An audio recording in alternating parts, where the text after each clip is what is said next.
Hi there again. Welcome to round 6 of St. Petersburg, 1895. In this game, Lasker is black against Pillsbury, who beat him in round 1.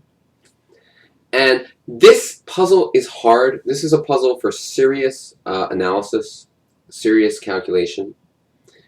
My question to you, pause your video, figure out what black should do here. Do not expect to solve this in 30 seconds. This is not easy. This will require some work. Every now and then, sometimes they're easy puzzles, sometimes they're tough. This is not easy. Alright, I'm going to show what happened here and black's best play. So in the game, Lasker played bishop to e4. His idea, it's a race between the bishop and the knight and the passed pawns. His idea is obviously to take on g2, take on h3, get a passed pawn as fast as he can. Unfortunately, this move does not work very well. White played a5. Black played c5 to give the bishop control over this key diagonal where the pawn's about to queen. The king took. The bishop took on g2. White played a6, and this pawn is just too fast. Bishop h3, bishop g2 runs into knight d5, blocking the bishop. He played g5 instead, with the plan of g4, and then trying to push that h-pawn forward. But knight d5, knight e3, strong move, attacking the bishop. And I can't remember why bishop h3 doesn't work. Oh no, just a7. There's no way to get back to g2. So he played bishop f3, and now he just started pushing the b-pawn.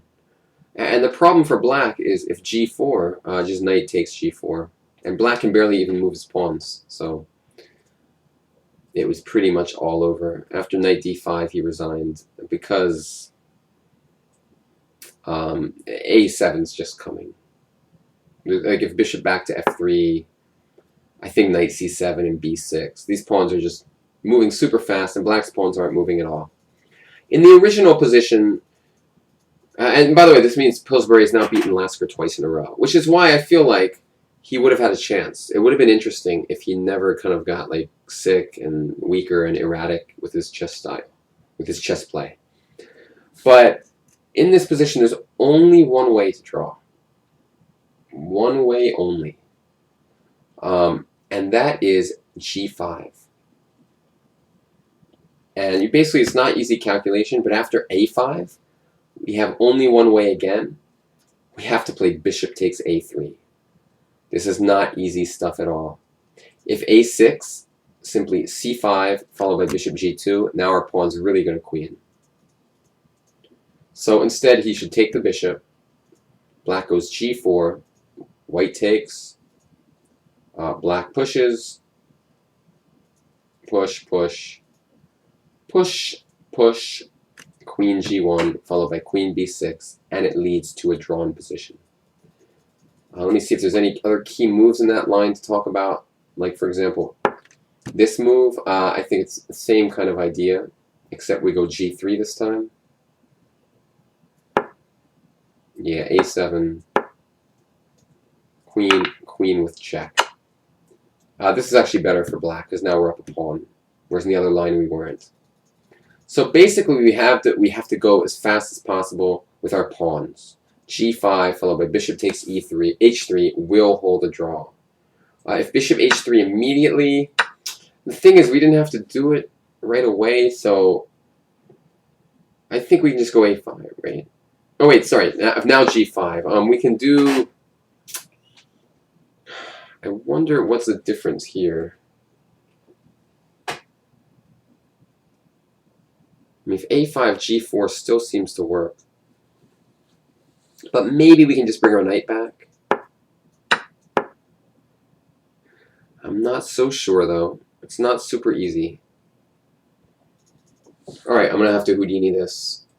I can't help myself. Just so I make sure I got the right idea. Okay, basically, we bring the king back. I guess that makes sense. Yeah, there's no reason to rush with the king bishop h3 move. Hold on to the bishop and kill until the last minute. So king to d3, g4, king e2, take king f2, and the pawn can't go anywhere, and we're going to queen the a pawn. That wasn't too hard to figure out, Greg. But yeah, so the best move is first, push the pawn. We know we need to push this pawn eventually, so do it right away. And then after a5, only then take. And now the king has no time to go back. And I think actually king d4 as played in the game was slightly inaccurate, if I recall correctly. Should have kept the king back on, I forget what square it was on. Oh, it was on c3.